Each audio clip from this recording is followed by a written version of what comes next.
Daniel Hargrove and Justin Domashevitz.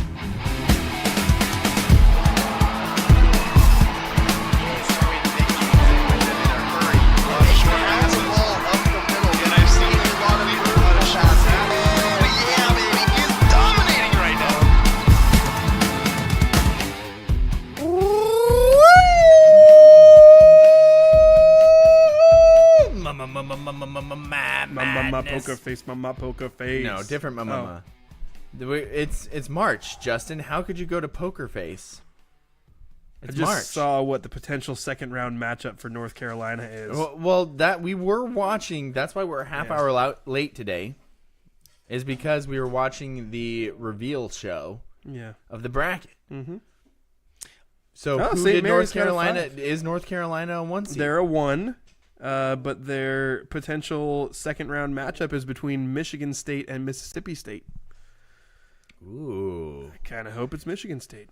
I kind of hope it's Mississippi State without knowing anything about those schools. Well, it's hard to root against Maroon Bulldogs. So is it though? For me. Is it though? Yeah. Is it though? I thought it was, but the more times you say that, the more I think maybe it's not. Because remember, they're also an SEC school. Daniel, well, I this guess is the scrimmage, by the way. So that plays right into Justin's whole thing. This is the scrimmage, and I'm Justin Domashevitz. Daniel Hargrove is here with me, as well as our trusty producer, Andrew Gross. Daniel, can't see it on the podcast, but if you're watching on the stream, there's visual effects to go with the sound effects. Yeah, because it sounded like you were just really doing a bad job at like pooping or something. Yeah, because if I was doing a good job, it'd be more like... Or just no noise is another option. That's actually what works for me the best.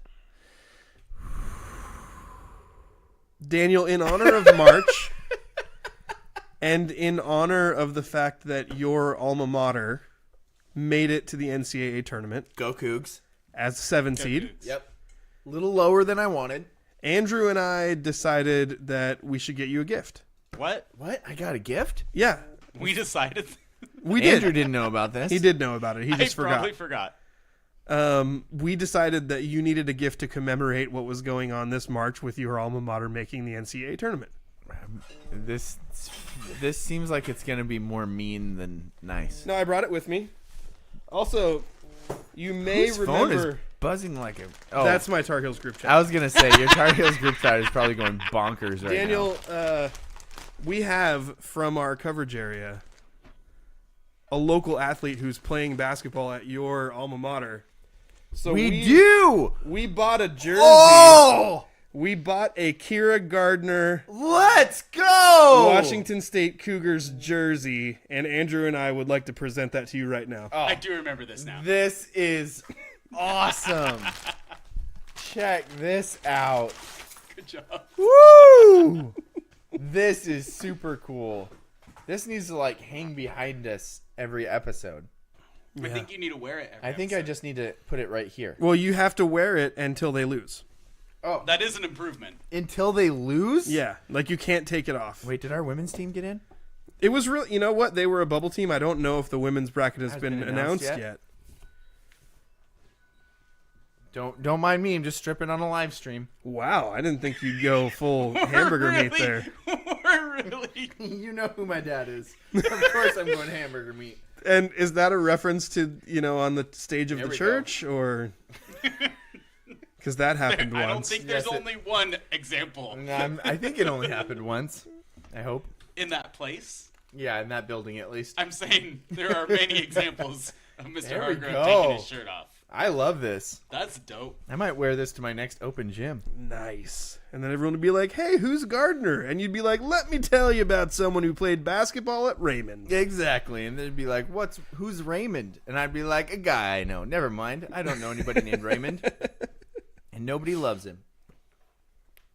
Let's see. Sorry. You're looking stuff up and I'm playing with a I basketball. was just trying to This is see if the great women's podcast bracket work has here. been released yet, and I think it might not be released until after. I think they might be doing their selection show after the men's show. Gosh, don't they know the rule? Ladies first? Nobody told them. Chivalry is dead. Yeah.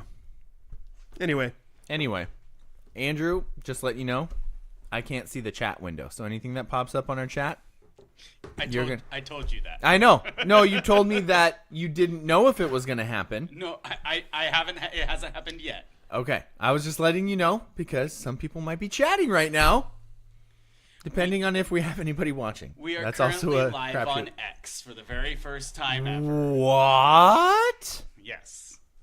Hello, Wow. X. Amazing. We're live on you. Make it weirder, okay? Yeah. Try to say something weirder than that. We're live all over you. Was that weirder? Sorry for the mess.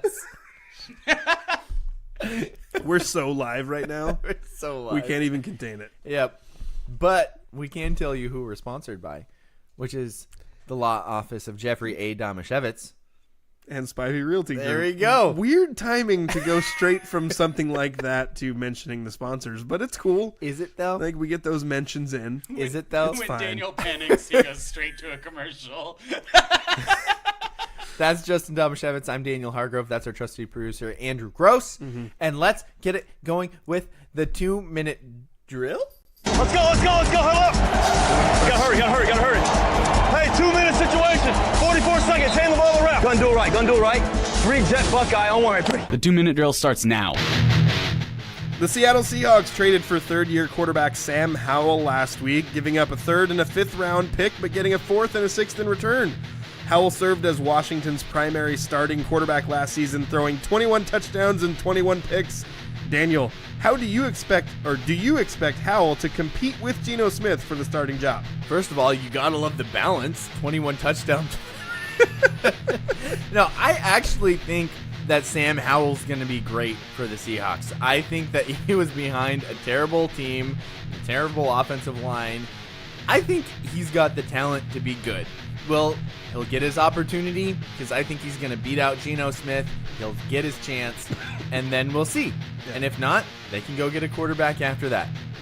Justin, your North Carolina Tar Heels did get a 1 seed, but also their second-round matchup looks tough. Why are you hoping for Michigan State instead of Mississippi State? Mississippi State is good. They play in the SEC conference and had a good run in their conference tournament. And Michigan State is booty, and I think they got seeded too high. Daniel, some Mariners-y things happened in spring training. They continue to happen. Yes. What's going on for the 99% of people who have no idea what's happening in spring training? Well, you may have heard that one of the top prospects in the Jared Kelnick deal has to get Tommy John surgery. Oh. What recently happened is the guy who was close to pitching and may have had a chance of making the starting opening day roster for the Mariners from that deal, another pitcher, also has to get Tommy John surgery. Oh, no. The curse of the Jared Kelnick trade continues. Should have kept More on Kelnick. that later. Yeah. Justin, you like Sam Howell because he's a North Carolina Tar Heel. Go Heels. Is he better or worse than the quarterback who will probably be drafted in the top 5 picks this year? Worse. Do you think that's why they traded him so that they wouldn't have them both on the same team? Well, I don't know what Washington's going to do, actually. They might end up picking J.J. McCarthy or... Wait, no, Jaden Daniels. That's the guy that they're looking at. I think Drake May is a better physical talent. He's bigger. He's got the bigger arm. But actually, Sam Howell, if you look at Sam Howell's stats from his freshman and sophomore year, that guy was breaking ACC records. He was in the same era as Trevor Lawrence and was outperforming Trevor Lawrence while he was at Clemson. So I think Sam Howell, like, you have to look at him and see nothing but potential. Like, the guy could be amazing, and just because his junior year was good and not great because all of his weapons left after his sophomore year, don't count him out. This guy still has a really good shot to be good for the Seahawks. That's it. I wasn't sure if that was the last question or not. Yeah, because I didn't write him down, so that was my fault. I couldn't. I watched so much college basketball this week, and I didn't have any clue what was going on in any other sport, including the NBA. That's really which weird. is a little weird for me. Sorry. That's okay. Go hand me popcorn. It's really good. It's okay. No, I realized when I listened back to last week's episode, I My felt wife bad. was sabotaging the show. I felt bad actually about how much I yelled at you for eating food last week. Good. And I decided I'm not going to do that anymore. If now I'm pushing your limit. if we're going to work together, we all just have to accept each other for who we are. And Daniel, you are a guy who shoves food in your mouth sometimes when you're about talking to a microphone. And I just have to accept that. Sometimes right before I know that I have to talk in a microphone. Yeah, but you did, as I listened back to it, very clearly warn me with a like you made an overly exaggerated biting noise, so Yeah. I would know. It was like a that signal. Exactly. Good. It was good communication, really, when it comes down to it. Was it though? Yeah. I think that's my thought of the day. Was it though? It's happened a lot. But was it? But was it though? Was it though? Yeah. I'm curious. You meant this talk about Sam Howell. Yeah. Some people are comparing him to Baker Mayfield. Okay. I'm not too It's a excited size about comparison. that. Is that mainly what it is? Yeah. Yeah. Okay. That's the way I see it. Okay. I think part of it is I saw another highlight video that was like, is Sam Howell the next Josh Allen? And I was like, I can't think of how those two compare. not at all. Okay. Sam Howell is not as dynamic of a runner as Josh Allen is, like not as much of a load to bring down, but that comparison will be drawn because you'll see if he runs the ball, he runs more like a fullback than a running back. Like he is athletic and fast enough to get out, and I think he rushed for 350 yards or something like that last year for the Commanders. But he's athletic enough to make things happen with his feet, but he's much more likely to shed a tackle than break somebody's ankles. Gotcha. That makes sense. But I think the thing is that you'll see with him is like he led the NFL in air yards, and a lot of I think what you'll see with his deficiencies, like the turnovers. Yeah, he threw 21 picks. That's bad. Yeah, not good. He was playing for a terrible team. Yes. He broke all kinds of records for the amount of passes that they were asking him to throw as a first-year starter. He threw like 40 times a game. Wow. And their offensive line was terrible. He was the most sacked quarterback by double digits in the whole league. Jesus. So, and again, like Seahawk fans are going to be going, okay, yeah, but our offensive line's not that great. So are you expecting this guy to come in and things are going to be different? Right. Like, I get it. My whole argument on this thing from the beginning is, and I think I might have missed the fact when I was first looking at it that Seahawks fans saw that trade for Sam Howell as a signal that we're not picking a quarterback in the first round. Right. And people wanted Penix or some. There's supposed to be 5 or 6 quarterbacks that could be first round worthy in this draft, and people wanted to see one of those guys get drafted.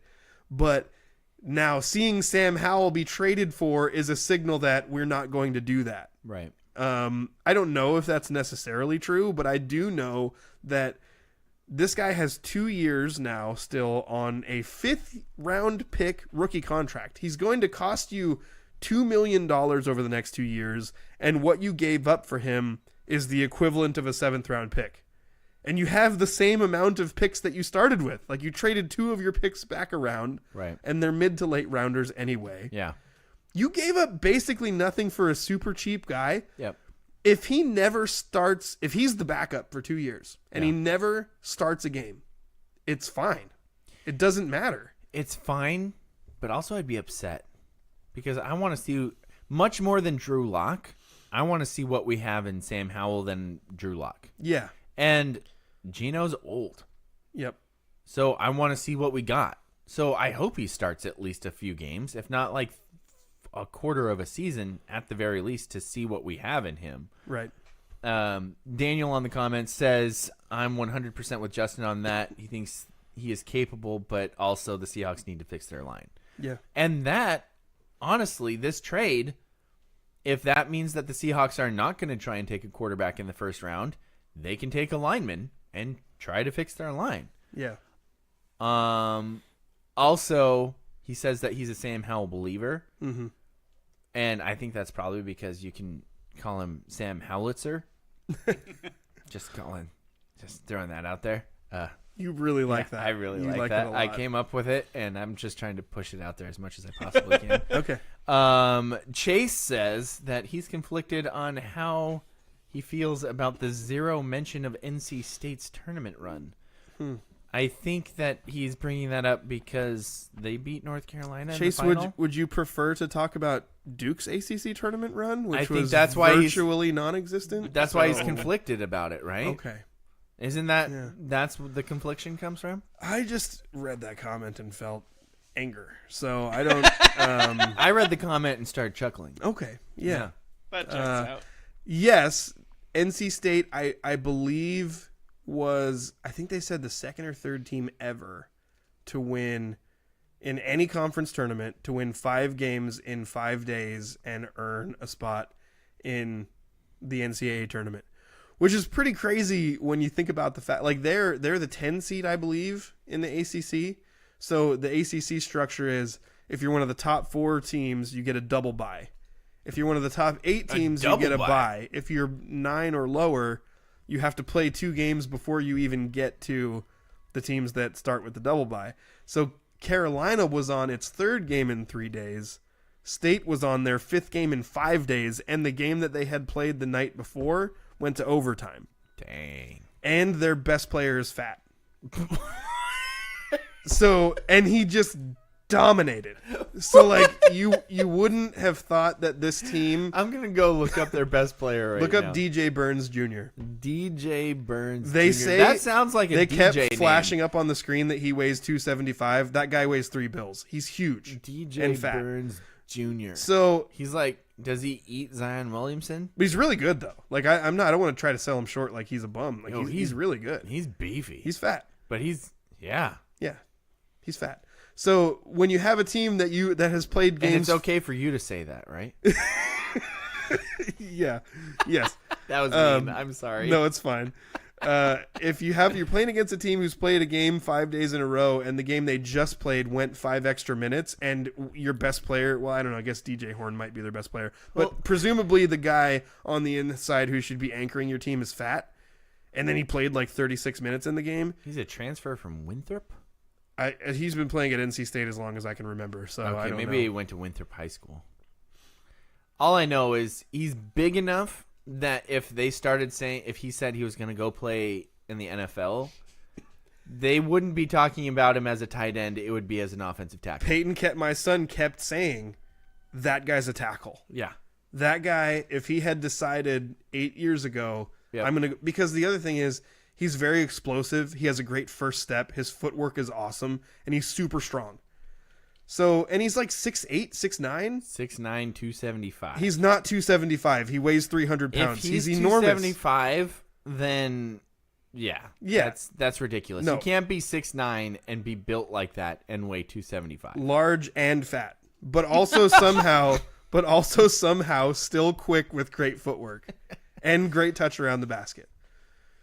I'm done talking about DJ Burns in a positive light. I hate that guy Why do you hate him? because He doesn't even play for Duke. he plays for State, which if you ask some Tar Heel fans is actually a worse rival than Duke. Yeah, that's not true.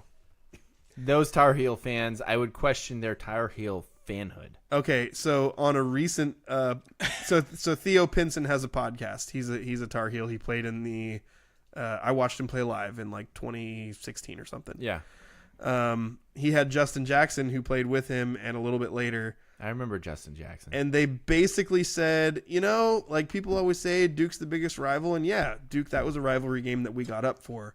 But we had respect for those guys because they earned it. But we hated NC State. Like, we hated those guys. Like, the real... If you ask a lot, depending on which era you're talking about, if you ask the players, the real animosity is not as much with Duke, partly because those guys come and go in a year, and they don't have the same attitude. So they hated NC State. They hated the players on NC State. To me, you just said two conflicting things. Okay, go ahead. You said they earned it for Duke. Yeah. But they were one-and-done dudes. What did they earn? I think they're talking about the program.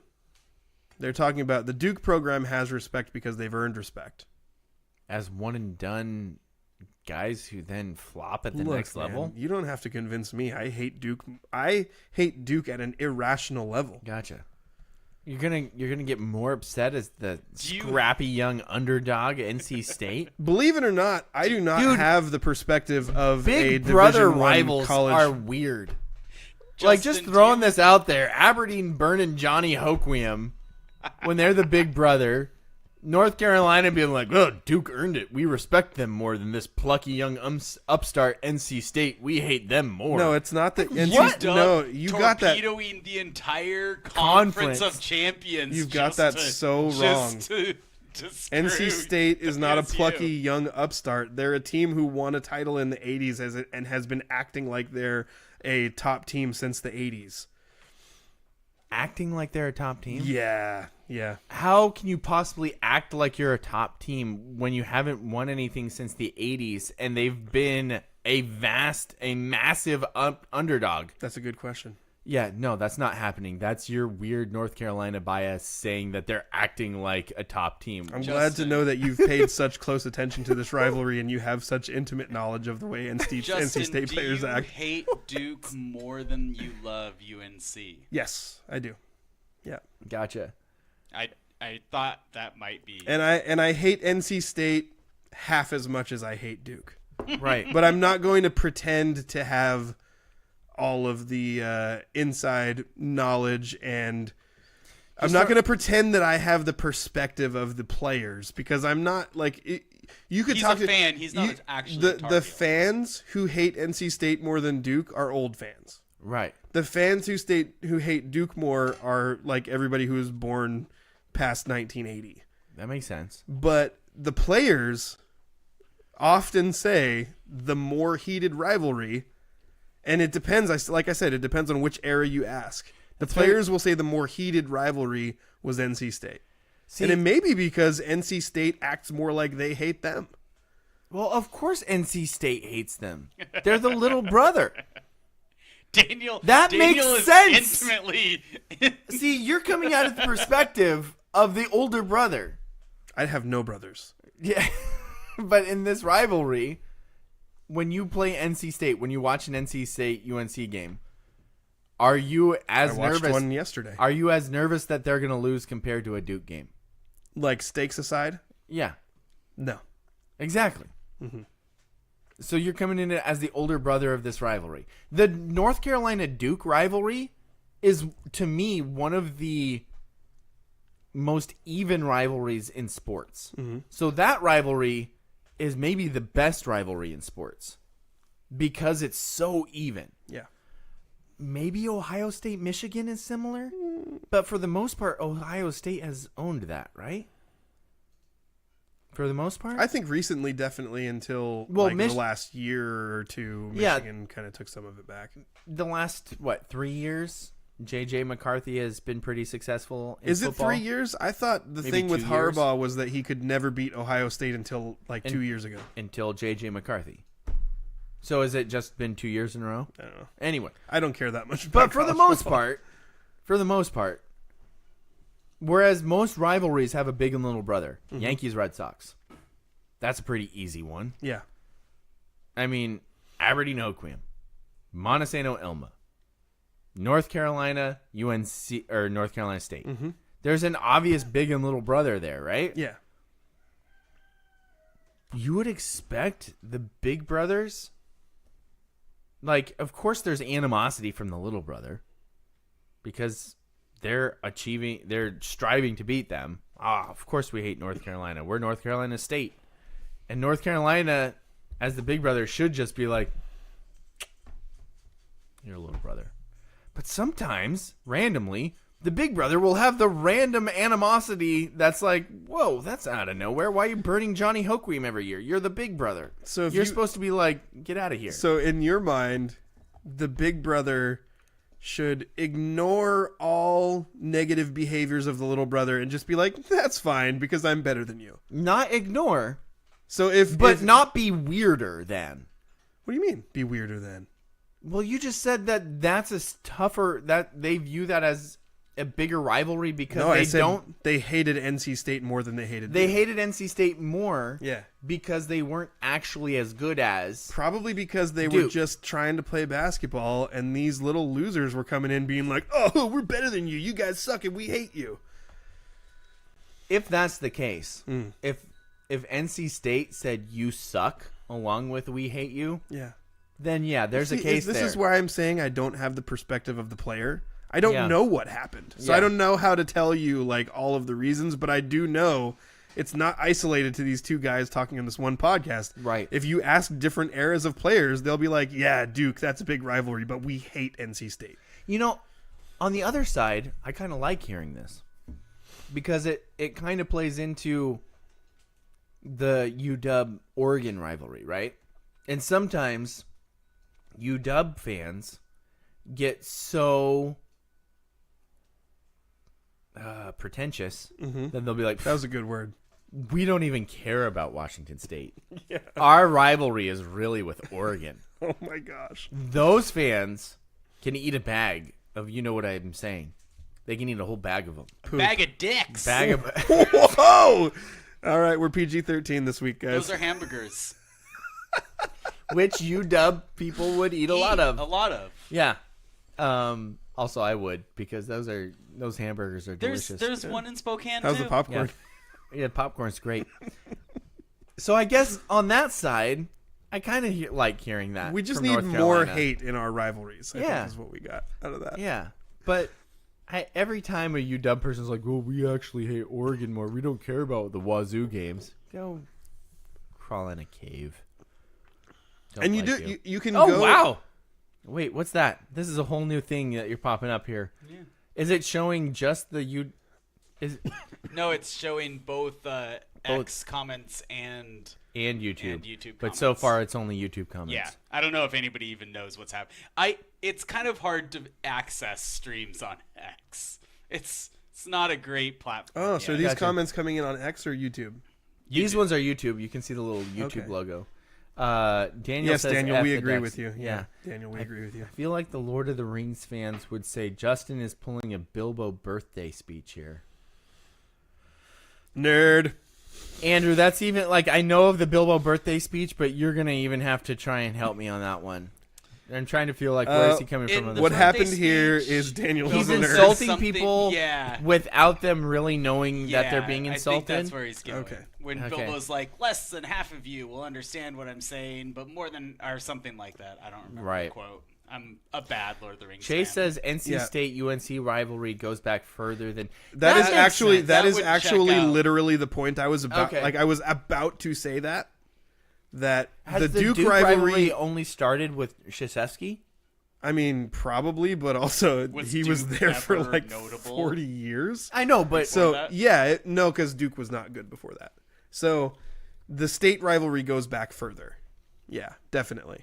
But also we're talking about like the difference between a 40-year rivalry and a 60-plus year rivalry. So when was either way, it was a really long time ago. When were those two schools founded? That's when this rivalry started. Well, we So went that could back be 100 with, years. With Wake Forest, we went back. What was that one? When we figured out what the Demon Deacons were, That was so dumb. that was like 1920 something, right? Okay, you're right. I think have we talked too much about this? Just enough. This has been really fun for me. I'm sure it's been really fun for you, and I love that's it why when I you keep yell trying at to me. pull it into rivalries instead of just, because I mean, most of our listeners probably don't care that much about North Carolina. Why not? But when we start making it about rivalries, I think it's more interesting. Does that make sense? Yeah. I don't know if it makes sense. But with that, are you ready for your favorite part of the show? Sure. Even though that previous discussion was also your favorite part of the show? Sure. Serving questions up on a silver platter where the points are made up and the rules don't matter. Time for Stump Daniel. Stump Daniel is brought to you by the law office of Jeffrey A. Domashevitz. No relation. Especially when you got to say, oh, I'm glad you pay so much attention. Hey, Daniel. That was your favorite part about that. And I was like, crap. No, I didn't like that because, believe it or not, Daniel, I sometimes don't like saying things when I think they might hurt your feelings. I think that's what you like saying the most. Daniel, I just found an interesting fact you're about right. the UNC-NC State rivalry, which is that NC State owns the longest win streak in the rivalry Wow. of 15. Whoa. He almost said rivalry. I did almost say rivalry. Rivalry. And I wasn't doing it to make fun of you. 15? Yeah. That's like The 5 years overall in a row. record is North Carolina 166 to NC State 81. So the overall record is rough. Yeah. Brutal. I think especially if you go back to like 90s and forward, it's super lopsided. Well, Chase in says- the 1910s, NC State won 2 of the 2 games played. So Chase says there's a great documentary about the history of the ACC tournament from ESPN Plus. that sounds I like can see something Justin. I won't watch. It sounds like something Justin will watch 9 times. Have you watched it yet? No, Oh, well, you will. Daniel says, wait, do you like documentaries? it depends.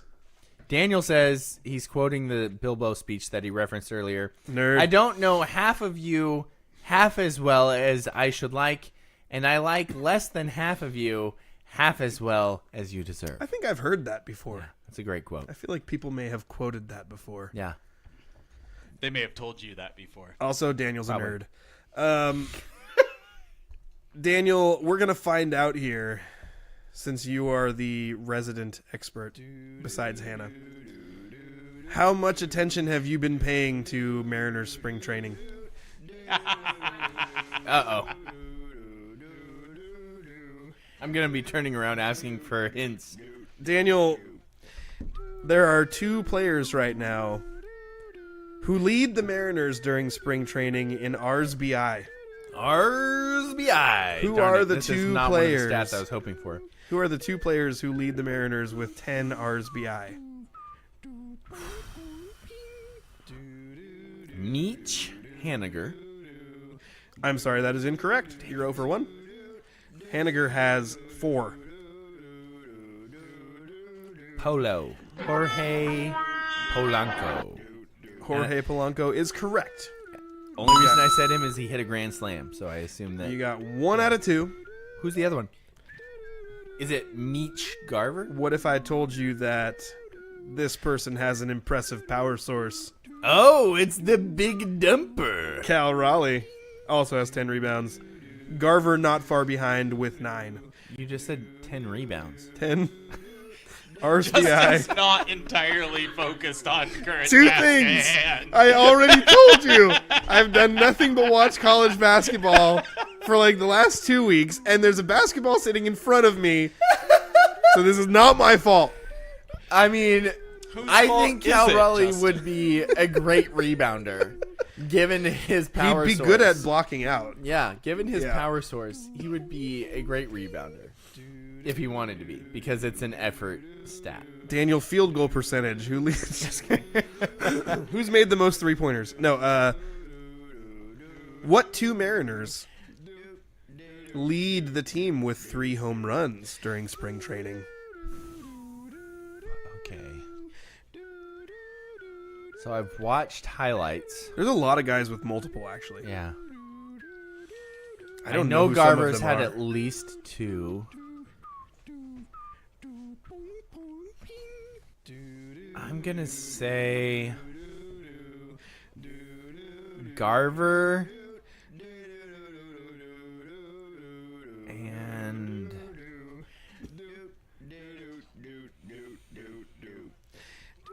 oh, come on. I should know this. Who's been good in spring training so far?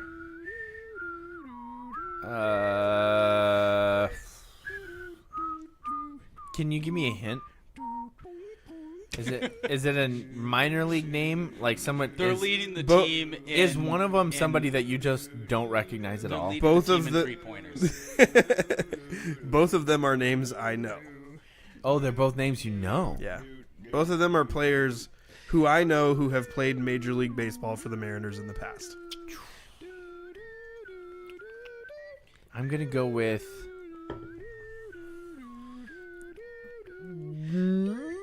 Dominic Canzone. Boy, that's a bad guess. You're wrong on Garver. You're wrong on Canzone. The actual correct answer was Mitch Haniger and the Big Dumper. I was going to say Haniger. But Idiot. Like Idiot, I said, Justin. as I don't want to make it seem like you were any less bad for being wrong here, but there's 1, 2, 3, 4, 5, 6, 7. There's 8 guys who have multiple home runs. And so Canzone doesn't have multiple. He only has Canzone one. has 2, and so does Garver. So Haniger and Okay. Raleigh both have 3. Okay. Then Polanco, who I didn't remember who it was until you just mentioned him. Right. Or we just talked about him with the RBIs. Yep. Someone named S. Taylor has 2. Oh yeah, Samad Taylor. He's a trade pickup. He could become one of those utility guys. He'll probably be pushing Dylan Moore, or Okay. if Dylan Moore gets injured. He's super fast. Okay. That's the cool thing I know about him is I watched the spring training highlight, and I think part of the game he was playing in early, and he got on first and was like, "I'm stealing on the first pitch," and Okay. it wasn't even close. So He he's got stupid. He got thrown out. Yeah, Okay. yeah. He's actually fat. Is Urias He's actually like DJ Burns? DJ fat? Burns Jr. Yeah, but he thinks he's fast, so it's just a terrible combo. Oh, no. It's so funny though when you watch a guy like DJ Burns Jr. play basketball and you're like, ha, that guy's fat, and then you watch him play and it's like it doesn't matter that he's fat. Yeah. like he's actually really quick. Yeah. and skilled. But that's beside the point. Whoever El Urias is that one of the guys they got in a trade too? Yeah, Luis Urias. I don't know how to pronounce his name, but he's hopeful to be one of the platoon third baseman guys. 2 dingers and batting .269. And then Canzone and Garver, which were your guesses, both have 2. And then some guy named B. Anderson. Brian Anderson, also a guy who's fighting to be one of the third base platoon guys, but Urias is expected to be, and it's impressive that he's hitting that well because he hasn't played as much as the other guys because he had an arm injury. Okay. I'm going to ask you one more question. Okay.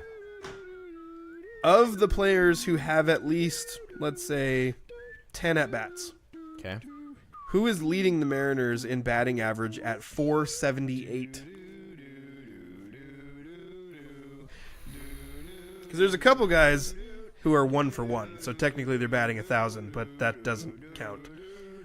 I know who I think it is. Okay. I know he's doing really well. I don't know if it's this well. Okay.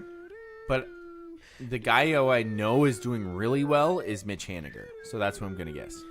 That is correct. In fact, Mitch Haniger has 11 hits on 23 at-bats. When you're wearing a jersey, you have to flex, right? Yeah. He has also 4 runs scored. 2 of his hits are doubles. 3 are home runs. He's driven in 4, which actually seems kind of low to me based on the rest of his stats. Right. But he's also walked twice. So he's having a very, very good spring training. The next guy is someone else I don't know who's batting .444 with 18 at-bats named Papirski. The first time that I heard his name was a good follow on Instagram is M's Player Development. Is that what it is? Hannah, do you know the account I'm talking about? Okay, darn it. I was hoping she's the other bigger Mariners fan. On Instagram? Yeah, on I Instagram. can't help you. Yeah, I know. I'm sorry. I think it's M's Player Development or Mariners Player Development. Mm-hmm. But the first time I heard his name, apparently he's been getting some rumblings recently on the minor leagues. He hit a massive bomb either yesterday or today. Nice. That was like just over the berm and out into the parking lot. So that's the only reason why I've heard of him.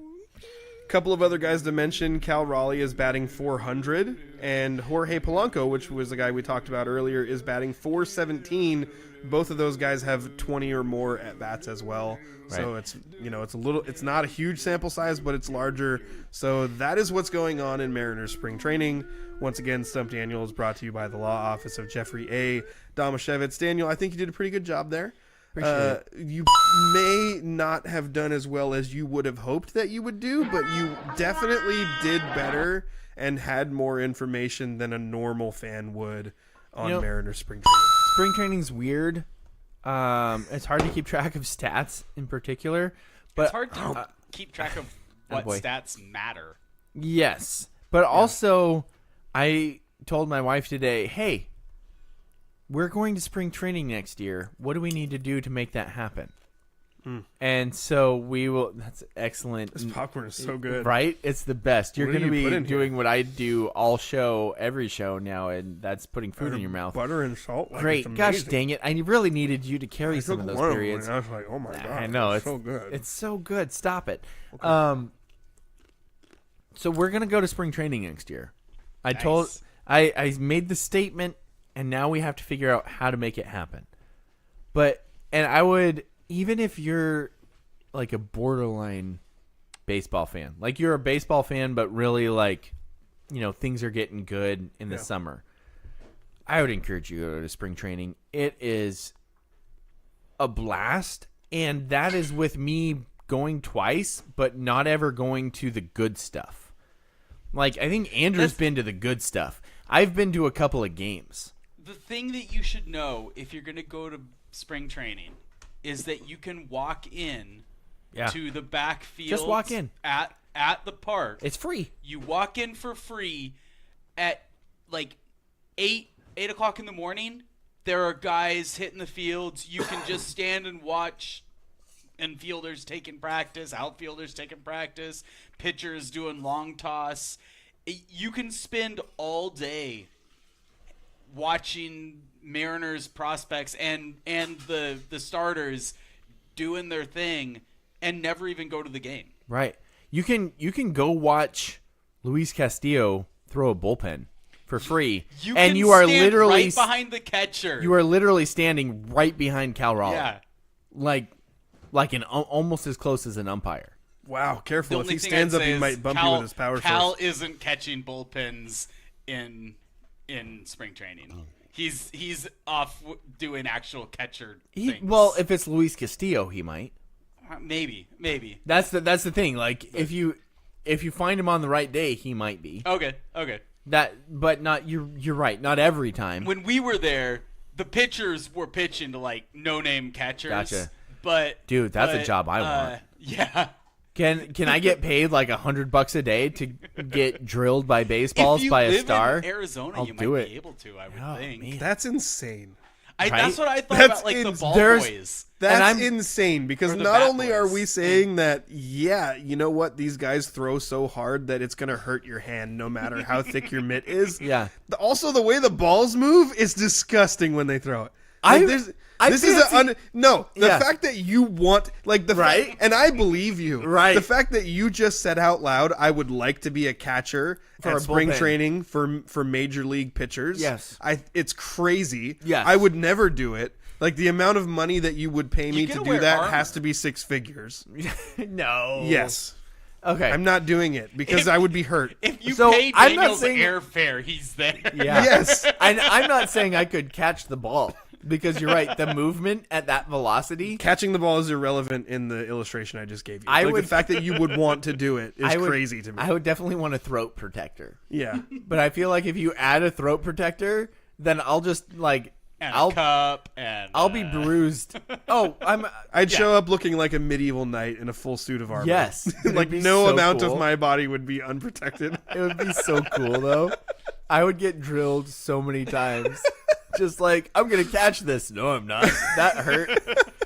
Except for all of those thoughts would happen after the ball hit me. But if because anybody that's how hard else- they throw. If anybody else could have seen the sparkle in Daniel's eyes, you would know he means it. Yes. Like he really wants to do it. Oh man, if I could pay like $1,000 and go through like one of their 15-minute ball off the wall drills with Perry Hill as the coach, How Dude. much would you pay for that? $1,000. I would pay, if I made more money, I would pay more money. That's fair. That's very fair. But right now, you'd be willing to slap $1,000 on the table to do that. Yes. I don't know if my wife would be okay with me doing that. Well, that's a part of the measurement. Like you're like, okay, well, my wife is going to be $1,000 worth of mad at me. okay. Would she be willing to, can I deal with her being $5,000 worth of mad at me? if he makes more, yes. It's part of the measurement. I It's think all if I part of the could measurement. also It's all get percentage of total. yeah. Yes. I think she would be okay with it if I could also get 5 ground balls on one of the backfields. But just the balls She off would the feel wall, better about it if you got ground balls. Or you. it would mean enough to me that I think she would be okay with it. She must really love She you. loves me so much. She's the best. So, Andrew, if I understood this right, you were kind of saying that, like, I've always looked at spring training, and I know a lot of people who have gone as a vacation that is great for families, and it would be like something that would be super fun to do, but not just because you go watch a baseball game. But you're saying, like, it's a great experience. You can watch the baseball, but there's tons of other stuff to do around there. The baseball is like the baseball games are great, and honestly, there is no bad seat. The $10 berm seats out on the grass, it's awesome. Are awesome. You're right on the fence. And if you want to pay $20 more for like $30, you can get a seat on the front row right down the third base line with no problem. It's awesome. It's so much fun. Maybe someday that this podcast will grow enough that we could take a spring training trip all together. That would be so fun. Dude, honestly, it's one of my life goals is that this podcast, all of our families, we just head down there for like a week in the spring. But the thing that I didn't realize before I went down there was, so when we were planning to go down there, we bought tickets for we were like, what games can we go to? We can go to this game, that game, that game. Okay, so we're going to go to those games. What I didn't realize is that you can have just as much Mariners entertainment by just going and being at the backfields, the training area, and they're all doing their thing, and you can walk around and watch them. You can watch Ichiro playing catch with somebody for a half hour. Oh, that is so crazy that he's still there. It is insane. That's just bonkers. So you can, and if you if they're playing on the other side of because they play away games and stuff, you don't have to go to every game to be able to make that whole vacation about the Mariners. Absolutely. And as Hannah and I were doing it, but it wasn't like a family thing. Yeah. Imagining doing that as a kid. Oh. The kids that are lining the rope, waiting, and at one point Cal came out and was signing balls for 15 minutes, 20 minutes. And it's dude, I cannot imagine how awesome that would be as a kid. I got random autographs from guys who were just wearing a uniform. I have no idea who they were. They never became anything. It was the coolest thing when I was 5-6 years old. Yeah. I had those hats forever. I was like, I got Mariners autographs. They probably never played for the Mariners in their lives in the actual pros, but it was the coolest thing. Well, one of my friends went down there. Actually, Andrew, someone we work with, went down there with his family and said the kids had hats, and they indiscriminately, any Mariner were getting their autograph, and they got hats that were just full covered. And I was like, well, how many of the signatures would you recognize? And he said, it doesn't matter. Yeah. They went and got all these autographs from all these baseball players, and they had the time of their lives going around and meeting all these guys. Yeah, it's so cool. And it also gives more of a respect, I feel like, to the minor leaguers, because that's still better than what 99% of baseball players in their lives will never make it to that level. And so I don't know. I just think it's super duper cool. Agreed. Going back a little bit, Daniel says big dudes that are that agile are impressive. Hats off to him. Talking about the RJ, what was his name? RJ Davis. I feel dirty having talked so much positive about DJ Burns. DJ Burns. But it also brings up another discussion that Andrew and I have had before when we watch high school basketball games. Yeah. And there's a 5'0" person on the starting lineup. That player is the best player on the floor per height wise. So when there's a fat guy, you're like, that guy must be good. That guy's Otherwise, better he wouldn't be talent wise. Yeah, he really is. Right? He's super skilled. It's that is, I promise you, the last nice thing I'm going to say about DJ Burns on this podcast. Okay. Also, Francis texted us, and so I tried to text him back the link, and my phone's like, nah, you can't text him the link. Francis to watch the show. Francis is tech savvy enough to find our stream. He should watch our show without us actually sending him the link, right? But I tried to send him the link, and my phone's just nah, that's not happening. He says that the Tar Heels are in the weakest region, and it isn't close. No excuses if they don't reach the Elite Eight. What do you think about that, Justin? I'm very glad that the Tar Heels did not end up in the same region with Kentucky. Since we're talking about Francis, Kentucky is a dangerous team, and they've had a lot of miscues this year, but they're really young. They're super talented, and I'm glad that the Tar Heels are not in that region. And I will do a much better examination of the different regions at some point and start posting some of my opinions. We sort of came on the show like while a lot of it was still being revealed, so I don't have a ton of great opinions about what's going on in those. I will say we have a lot of great local sports stuff to get to. I know we just talked a lot about college basketball, and it's partly because it's a huge part of my life right now, and I'm going to be a massive college basketball nerd for this entire week, especially on Thursday when my whole family groans at me for the fact that I'm bringing a second TV into the living room to watch multiple basketball games at once. And I tell my kids, March Madness is the time that I spend 16 hours a day watching basketball for a weekend, and you just have to be okay with it. But we do have a lot of local sports to talk about, and we're going to name an Ole Penn. I'm sorry. Ooh, slipped up. We're going to name a Spivey Athlete of the Week. So sorry about that.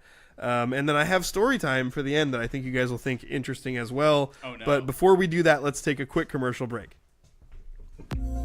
Do you have a legal situation and need someone on your side? Let the law office of Jeffrey A. Damashevitz be your advocate. If you've been the victim of medical malpractice, suffered a personal injury, or need representation with real estate law, small business law, or estate planning, let Jeff Damashevitz put his 29 years of experience to work for you. Call Jeff Damashevitz today at 360-612-3991 or visit damashevitzlaw.com. That's DAMASIEWICZLAW.com. Oh, it does work. I was wondering if Andrew had to come back for us to get back on. What do you mean? Andrew's right here. Oh, yeah. Everyone who's listening to the podcast audio only doesn't know that Andrew's gone. That's true. I'm so glad that you messed up on that because I almost mess up on that every single week. So, just glad about that. And I'm glad you're glad when I mess up. If Andrew edits it out, then the people on the audio only pod will have no idea what I'm talking about. Yep. But those on the live cast. The chances of Andrew editing it out if we don't specifically ask him to are zero. Slim to none. Yes. Chase says the East bracket is extremely tough. Okay. Justin, what bracket is North Carolina in? Isn't the East bracket the one we watched? East bracket was first. Was that so? That is the one with Iowa State as the 2 seed, which you were a little surprised that they were the lowest 2 seed. I was surprised they were the lowest 2 seed only because that was the one team that I thought could jump up into a potential 1 spot. And it's only like they sort of fell out of grace. Like they were up there really high and they had a bad end to the season, but then they won the Big 12 tournament, which was one of the toughest tournaments. Right. So I thought they were the one that had a chance to come back and make that big splash. But I will have to look a lot more deeply into the different brackets to figure out. Like we kind of came on right as the brackets were all being released, so I haven't had a chance to. If people want my opinions on the brackets, there will be lots of social media stuff coming out of me in the next couple days. So if you want to coming out of me, like it spills out, it like oozes almost out of me. People are gonna have to clean up that mess. It projects out of him. Yeah. Well, it starts by oozing, and then it ends up projecting. On that bombshell, it's time for the Local Sports Roundup. Montesano opened up its baseball season with a 7-2 loss to Overlake last Saturday in Redmond. What about Underlake? Camden Taylor drove in Bodie Poehler in the first inning for a 1-0 Bulldog lead, but Overlake scored twice in the third and led the rest of the way. Jackson Wilson hit 2 doubles in the game and scored a run for Monty. The Bulldogs rebounded with a 5-4 extra inning home win over Rochester on Tuesday. Monty pitchers Caden Grubb, Skylar Bovey, and Bodie Poehler combined to allow just 3 hits in the contest. Christian Morris scored the winning run on a Warriors error in the bottom of the 9th. Poehler led the offensive effort for the Bulldogs with the bases-clearing double as part of a crucial 4-run 5th inning. Monty picked up its 2nd straight win on Thursday at Black Hills. Wilson recorded 2 hits, scored 3 times, and drove in a run in a 10-7 Bulldog win. Aberdeen opened its baseball season with a 7-6 win over Franklin on Monday. That's a big school. Bobcat starting pitcher Hunter Isley ended up with a no decision but pitched a perfect 4 innings, striking out wait, what? Hunter Isley pitched 4 perfect innings. Yeah. And he struck out every batter he faced. Yeah. And he only pitched. And Lane took him out after 4 innings? I don't know what the deal was there. There was no further information on why he came out. Dude, we need to text Lane and ask him how, what, how, what? Maybe he had a pitches limit. I don't know. Oh, well, he probably did. It's early in the season, but what? They still won. Calm down. I know they won, but you don't get the opportunity to do that very often. I'm flabbergasted. I just want an explanation. Aberdeen trailed 5-1 entering... Wait, Aberdeen trailed after that too? So he got pulled and then gave up a bunch... They won the game, Daniel. It's okay. He hasn't got that far yet. We set the score of the game in the opening line. They won 7-6. You want me to finish reading it, or you? Yes, good? Please. Aberdeen trailed 5-1 entering the 6th inning, but scored 2 runs in that frame, then 2 more in the 7th to force an extra inning, then 2 more in the 8th for the win. Schreiber, which I didn't find out Schreiber's first name, and it wasn't listed in the article, but someone named Schreiber drove in Trevin Ramos for the tying run in the 8th, then scored on a single by Aiden Baker for the win. Baker and Donovan Hedgepeth were the only 2 Bobcats with multiple hits in the game. Aberdeen was back in action at Hoquiam on Thursday and came away with a 16-3 rivalry win. 9 different Bobcats combined for 16 hits, including 4 extra base hits in the game. Isley went 3 for 3 for Aberdeen with 2 triples, 3 runs scored, and 4 RBI. Trevin Ramos also went 3 for 3 for the Bobcats with 2 runs scored and 1 run driven in. I think I'm okay to read now. Yeah, okay. I think I can come back from that. Elma lost its opener 1-0 in Shelton on Tuesday. TJ Dunlap recorded 2 base hits for the Eagles, while Brody Palmer, Grant Vesey, and Carter Studer combined to allow just 5 hits across 7 innings on the mound. And I also know from our buddy Forrest, who was taking photos, on Saturday, Elma played a doubleheader at Hoquiam and won both games, but I didn't have any further details on those games. After that, we go back to Aberdeen. Aberdeen opened its softball season with a bang on Wednesday with a 9-1 road win over Elma. Acosta transfer Annika Hollingsworth impressed in her Bobcat debut with 2 monster home runs and 4 RBI. Hollingsworth also pitched the final 3 innings for Aberdeen, allowing 1 hit and striking out 9 batters. Recent Grand Canyon University commit Lily Camp started the game in the circle for the Bobcats, going 4 innings, allowing 1 earned run on 2 hits and striking out 10. That Aberdeen softball team is supposed to be real good. Yeah. I'm hearing gosh. potential state title team. Nice. Let's go. Yeah. I'm That'd be for fun. it. Yeah. Let's go. Elma rebounded from its loss to Aberdeen with a 17-3 win over Shelton on Friday. Callie Galligan led the offensive effort for the Eagles, going 3 for 4 with 2 doubles, 2 runs, and 2 RBI. Ashlyn Weld hit 2 doubles, scored once, and drove in 4 runs.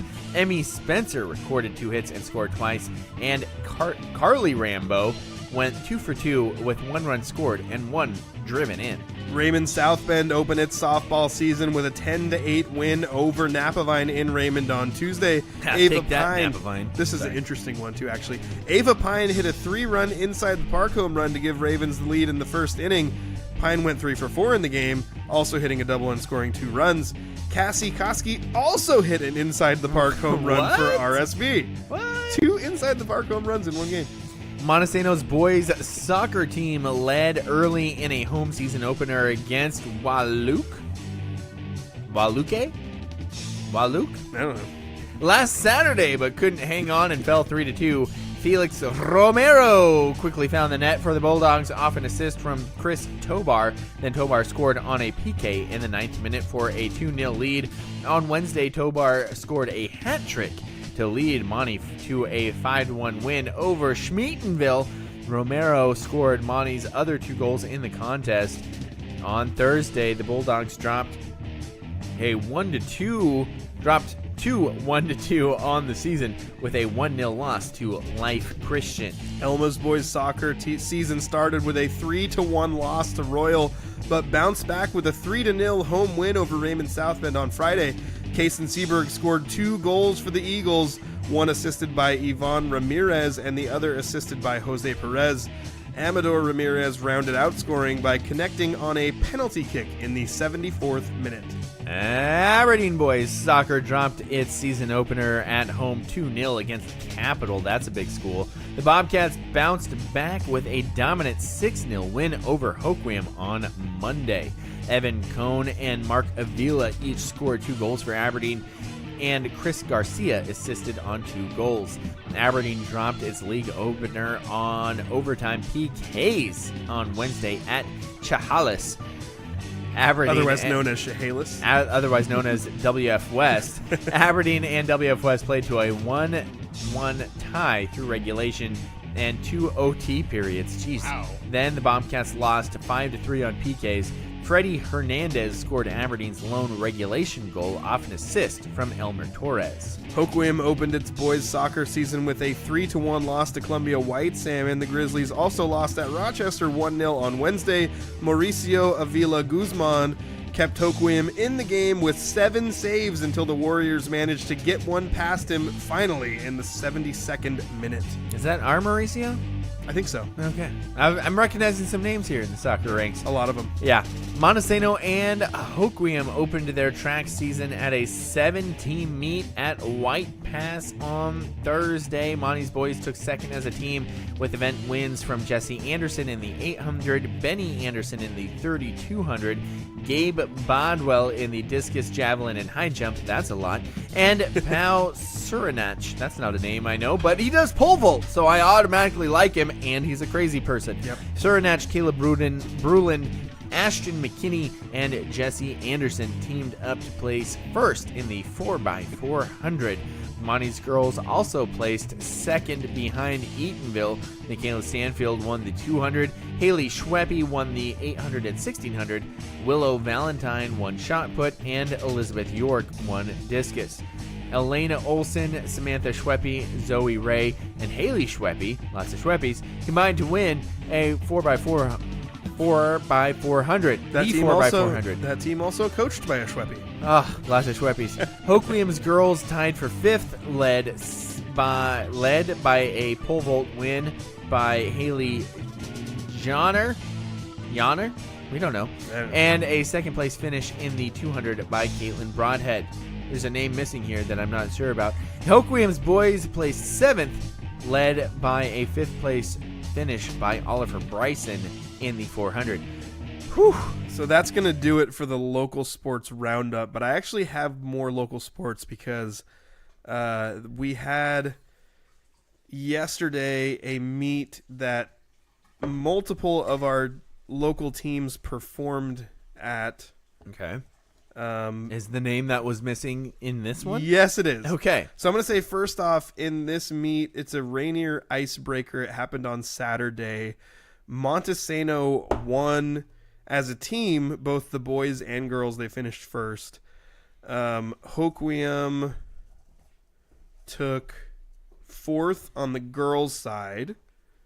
And on the boys' side, North Beach finished 4th. Raymond 5th. Elma 8th, and I think that was all the high placers we had locally.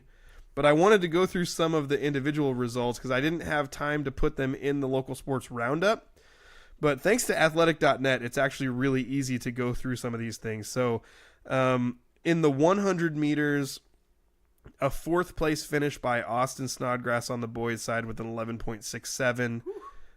In the 200 meters, Tyrell Hovland of North Beach took 3rd with 23.79. Is Tyrell Hovland the super tall kid? I get mixed up because North Beach had 2 kids named Tyrell who played basketball. One of them is 6'9". Is he a sprinter? I don't. That would be know. impressive. I don't know, but that would be amazing if it was him. Going down a little further for the 400 meters, we had Jessie Anderson of Monty finishing second with 52.1, and Noah Aquino of North Beach finishing third with 52.61. In the 800 meters, Jessie Anderson, that's a name you're going to see a lot this year for Monty as a runner. In the 800, finished second with a 2 minutes and 7 seconds, 0.31. In the 1600, Frank Roberts was the highest local finisher from Elma with a 4 minutes and 44.18 seconds. And in the 3200, Benny Anderson, which I believe is Jessie Anderson's little brother, took third for Monty with 10 minutes and 35.83 seconds. In the 300-meter hurdles, Ryder Nelson from Elma took second.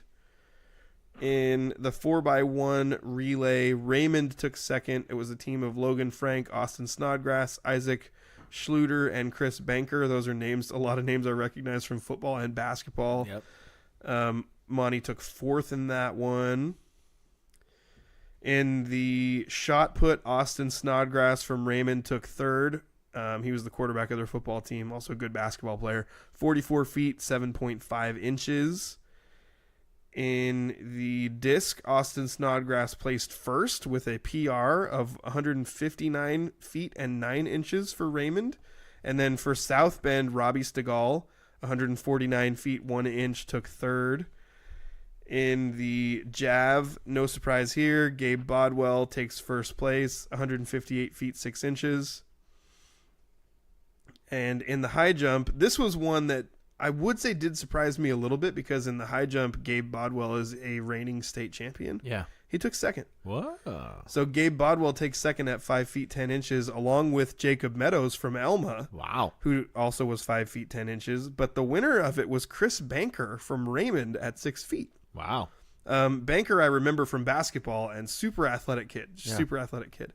And then in pole vault, we had second place for Pau Surinac and third place for Reed Pace, both from Montesano. And then in long jump, third place Dayton Brookins from Elma, fourth place Michael Thomas from Hoquiam. Getting close to the end of the boys' results here. But in triple jump, second place Sawyer Ryther from North Beach, and third place Jacob Meadows from Elma, which, as I'm seeing these, like Jacob Meadows, that's another name I know from football, but he seems to do really well in the jumping events. Yep. Going on to the girls' results, in the 100 meter, there was a fourth place finish from Emily Watson from Willapa Valley. In 200 meters, Emily Wilson from Willapa Valley, 27.82 seconds. So that's Emily Wilson with a third in the 400 and then a fourth in the 200. And then again in the 400, Emily Wilson shows up here with a second place finish for Willapa Valley. I know we talk about the distance running events being too much. It's still too much to sprint that much. Well, I have a son who sprints, and he hates just doing the 200. Yeah. Like the 200 is the event that he probably hates the most. Yeah. Which I would think it would be the 400, but I guess there's less pressure to run super fast in the 400. And in the 200, you're pretty much expected to sprint an entire 200 meters. Yeah. At this level, Yeah. I feel like every level after this, you're expected to sprint the whole 400 meters. Yeah. Yeah.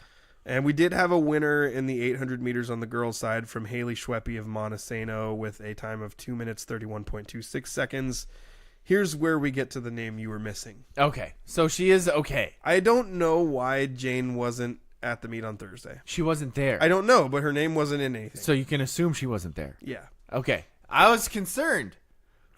So Jane won. I was concerned we were going to get some sort of scrimmage jinx started right now. Okay. Jane Roloff won the 1600. Good. On There we Saturday. go. That's the name I'm looking for. For Hoquiam with a time of 5 minutes and 22.3 seconds. The 32 is where it gets crazy. Wait, she ran 1600 in 5 minutes and what? 22.3. Dang. That's a mile, right? It's more than a mile. But it's roughly a mile. Yes, but it's more than a mile. Yeah. Like, some people think that they should bring the mile back because a 1600 is longer, but the mile is more like that recognizable. It's when we get to the 32 that this gets crazy. Okay. So First of all, She won the 1600. Haley Schweppe, Samantha Schweppe, second and third in the 32. The Schweppes are good at running. Both for Monty. Yeah. Jane Roloff ran the 3,200 meters with a PR, a school record, and a meet record Oh, let's go. of 11 minutes and 5.88 seconds. She beat the next best runner, ran a time of 12 minutes and 14 seconds. So more than a minute. Wait. She won. She won won by more than a minute. She won by more than a minute. If I go to the post by her coach, Dave Beeler, Holy crap! he says she crushed her PR by 44 seconds. What? So Jane's amazing. Wow. She beat herself. Jane beat herself by 44 seconds. She broke the meet record by 26 seconds No. and the Hoquiam school record in the 3,200 by 20 seconds. Holy crap! She won the race by 71 seconds over the next best runner. Who are good runners? And by the way, she also won the 16. Those are Haley Schweppe won the regional title last year. Right? She did, right? That's what it was. No, she won the regional title district- in cross country. Oh, cross country. That's Yeah. what it was. Districts in cross country. Yeah. So- That's silly. Yeah. Those numbers are silly. Yeah. Wow. So Jane's real good. We don't have to worry about a scrimmage curse with her because she shook off our goofy little show and went and did just something. Maybe it's a scrimmage blessing. There it is.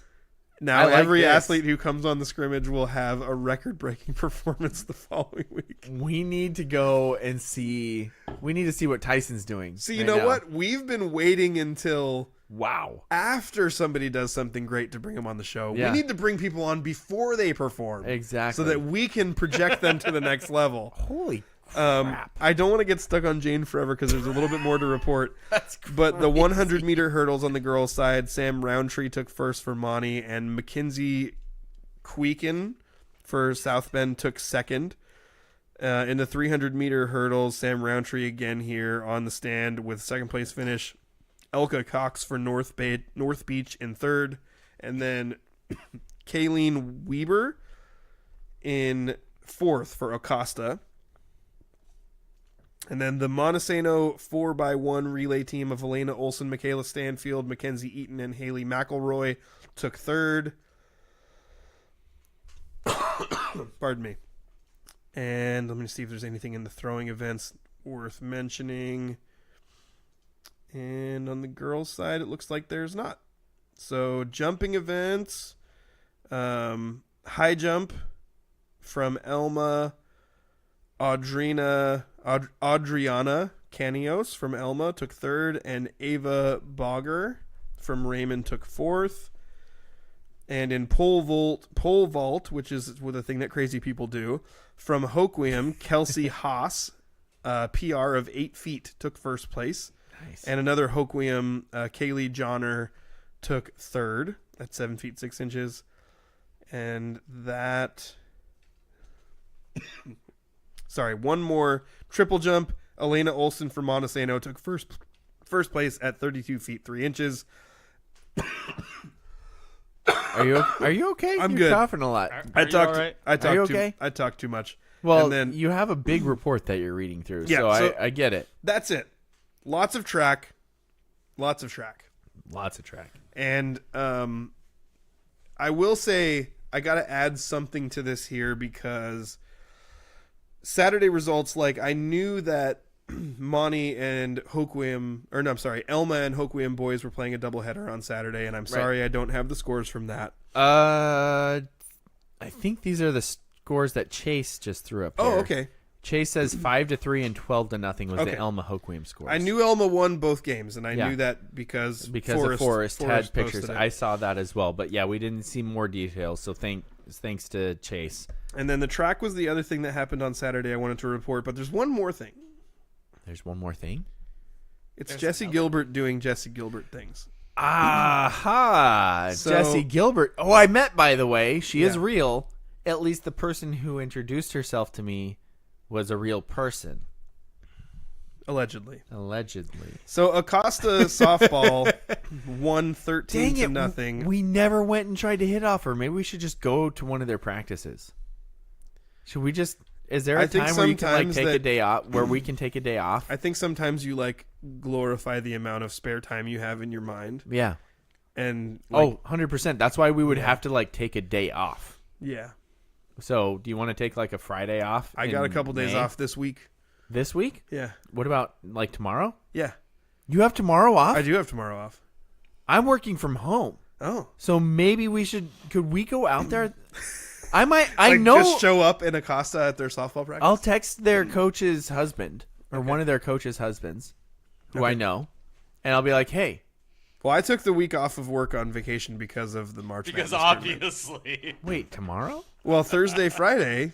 But you took tomorrow off? I had to take the whole week. That was my only option, was to take a week of vacation. Or You nothing? didn't have option days? Bro. Wait, do you have to take a week? You have to take a full week off or nothing You get at all?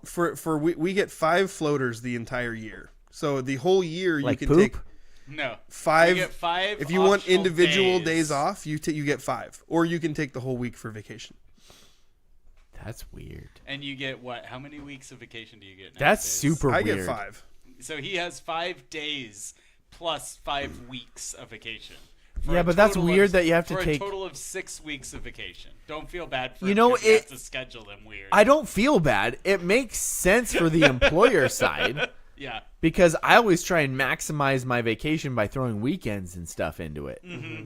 So I can understand why the employer wants that. Yeah. And the fact that you have those numbers, Yeah. who cares?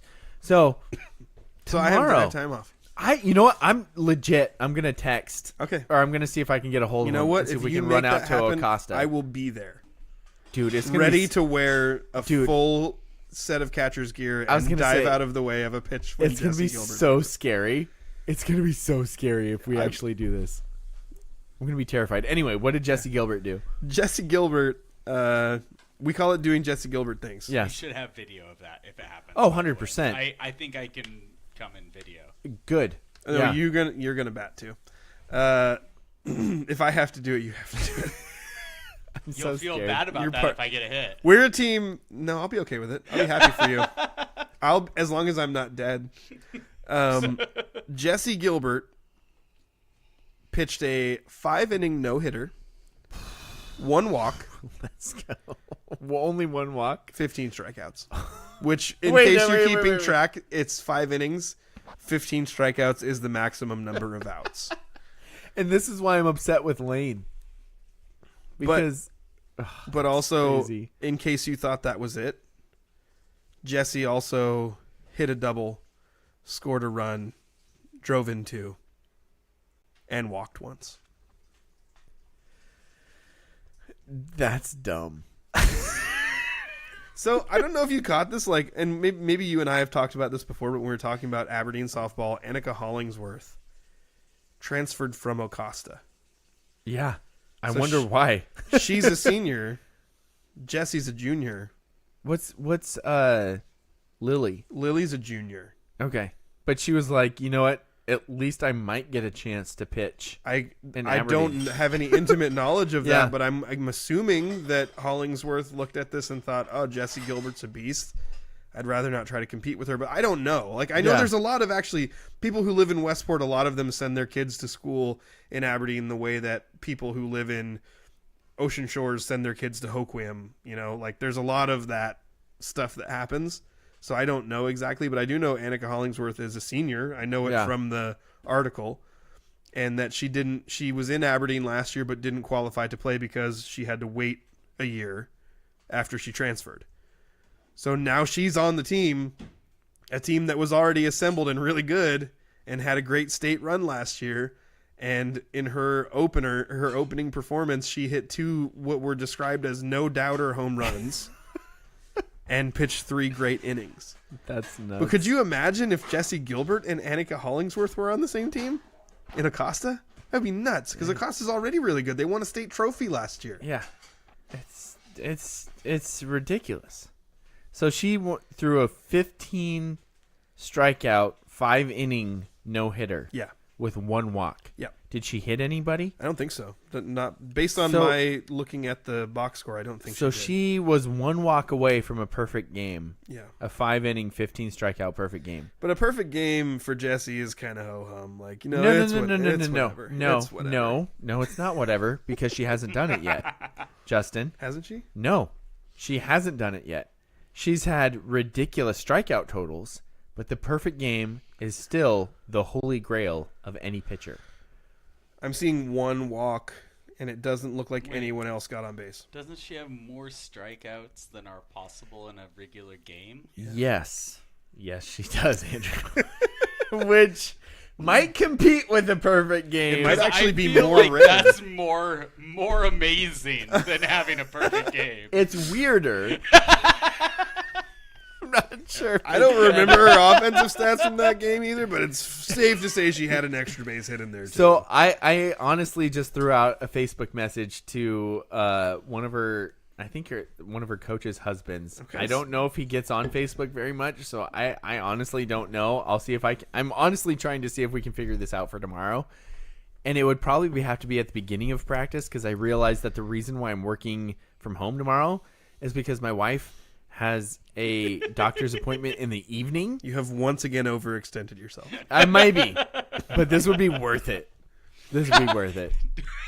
Also, You see, Andrew, do you see the light in his eyes? Yes. Like, I also, something was turned on in there. I also want. but this I'm really Would nervous it be because worth it for you? there's no or training. Would it be worth it for Courtney? No, for Courtney, this is garbage. This is terrible. She might be upset with me. He says, "Oh, I got a text message back." He says he will pass the message on to the head coach. It needs to be early in the day. Make sure he knows. You know, people who coach high school sports are busy. He probably won't get back to us. I think she. She probably won't get back to us. They probably won't get back to it. These people are busy. They don't want some goofball podcaster, journalist, hybrids coming here. I am very and nervous about disrupting what they're trying to do. You saw the sparkle in my eye, but Yes. also my stomach is starting to already get nervous. I can't remember the last time I've seen you that happy. But arm angle, everything is so different. Like, you know that I have an extreme amount of arrogance when it comes to bat to ball confidence. Yes. But this is so vastly different because I'm used to overhand, and so underhand, I've heard the ball moves completely different, and the reaction time is really similar because of distance from the mound to the plate. I'm stupid nervous about this. Like, I'm trying to set this up because I think it'll be good for the show, but I'm also ridiculously nervous that I'm going to whiff 3 times and have to go, like, cry in a corner. So I just want to make contact. like you said. I just want to make contact. You I said just I'm going to wanna be not nervous. Jump backwards out of the box. I'm used to seeing balls flying hard towards my general direction. Yeah, so, you are. Balls, So I Daniel. think I'm going to be okay if I get hit, but I would understand if you guys were like not even swinging. Here's the thing. I would be okay. I am 100% sure I'd be okay with getting hit. Yeah. I'm not sure if I have the ability to stand still long enough to be hit. That makes sense. I Yeah. I know I'm okay if I get hit, Yeah. but I entirely might jump out of the way just because it's terrifying. Yeah, that makes sense. I've never in my life seen someone describe how nervous they were with that look on your face. Like, so excited. Like, it's got to be like an extreme roller coaster enthusiast when they know they're about to go on the scariest ride of their life. Right? But there's nothing else in the world they'd rather do. Like the kind of people who dive with sharks. Right. Like, in a way, I'm kind of asking what's wrong with you. You're asking, why would I possibly want to dive with sharks? Why would I possibly want to try and hit a fast pitch from Jessie Gilbert? Have you ever hit a fast pitch pitcher before? Never in my life. I have one time. You have? When I was in Ooh, the odds just changed. Yeah, No, the odds have well, shifted. when I was in high school. Yeah. So granted, we're going back like 20 plus 15 years years right now. Is it 20? It was Well, a I'm different 38. century. So it is 20 years ago. I graduated when I was 17. So You're old. more than 20 years ago. My wife played fast pitch. Yes. And a mutual friend of ours, also played fast pitch. But I'm going to say she was not like a pitcher. She just knew how to pitch. Oh, so it's not even like... Well, it would be like if I was throwing batting practice. Probably. Maybe better. Daniel just realized that meant he wouldn't be a pitcher. But Well, I realized that I pitched in college, so that's probably not a great comparison. But it wasn't like this person had never pitched before. They knew how to pitch. They just weren't a pitcher on the team. Right. And I batted against them, and I hit a ball into the outfield. You made contact. I hit a ball into the outfield. I've never faced a ball took coming me like from that arm 5 slot. tries because it looks really weird coming in from so low. Shoot, But I'm screwed. I'll say one of two things. I was significantly more athletic then. That's true. I had spent a lot more time playing softball and hitting balls and swinging bats than I have recently. Yeah. And also, this person was a 1 of 10 in the comparison to Jessie Gilbert, who is a 10 of 10. I'm going to have to go set up our tee and just start swinging tonight. If this works out, I need to, like... Daniel's not going to sleep tonight. Because otherwise I might pull a muscle just trying to swing. Yeah. That wouldn't be good. We don't want Daniel hurting himself. I'm so scared. Dang it. I went from excitement to scared. You still, like, your eyes, like, I can see Scared it. sight You're not, is what's going on here. You're a horror movie enthusiast right now. just the prospect of me trying to hit a pitch that's thrown harder than a slow pitch is getting me so giddy right now. Ear to ear smile. Yeah. Guys, no, I'm so scared right now. Like, seriously. If people aren't watching the video, they don't get the full I'm appreciation. stupid It excited, looks but like also Rob nervous. has faced. Hey, we got Robin here. It's a unique experience Softball. if you played baseball. It gives you a great perspective on what the girls face. And see, that's everything I've seen because I've watched That's a what ton of Daniel's scared YouTubers. of. Yeah, exactly. Like, I am extremely confident, Justin. I'm gonna say this right now. It's gonna sound the stupidest thing you've ever heard. Daniel, I've heard you claim all sorts of crazy things with your athletic abilities. This will be up near the top. I think that with a week's worth of practice, I could make contact on a 95-mile-an-hour fastball thrown by, like, Logan Gilbert. That is the ridiculous, stupid amount of athletic arrogance I have. Like, that's dumb. Would you Like you could tip it into the catcher's are we mitt? No, like, I could put it in play. Are we talking about a situation where he told you, "Hey, I'm gonna just throw you fastballs"? No. So you're also I'm continuing up with to the bat. slider. Yes, I am up to bat. I don't believe you. You know why? Because I would much rather have him throw a slider because it's slower. I just think he'd throw you what you didn't expect. That's all. I just think that I'm swinging no matter what. When you well, play- that's true. Maybe I'll throw 4 balls and or 3 balls and I'd be screwed. Yeah. When you played college baseball, Yeah. what was like the fastest speed you saw someone pitch against you? 93, 94. Rob says you might not get contact. It's true. That's why I'm scared. Yeah, Rob, I'm completely yes. So there are guys in Junior college baseball. NWAC baseball Yeah. pitching in like the low to mid 90s. Well, yes. Okay. Lower Columbia. I forgot I hit off of that guy too. I grounded into a double play. But you put it in play. Yeah. Contact In the Logan counts Gilbert in contest, this that would count. conversation. Yeah. Yeah. So he was throwing about 90 to 93, the guy for Lower Columbia. But I faced a guy down in Arizona. We were super fortunate. This was one of my trips to spring training as we went on a baseball trip to Arizona. And I hit off this guy throwing 94, 95. And I put the ball in play. Yes, it was a ground out to the first baseman. But the guy scored from third, so I technically did my job. You got an RBI. Yeah, but let's How put many it this years way. ago was that? 16. Okay. Oh my gosh, you're old. Dude, that's annoying how old I am.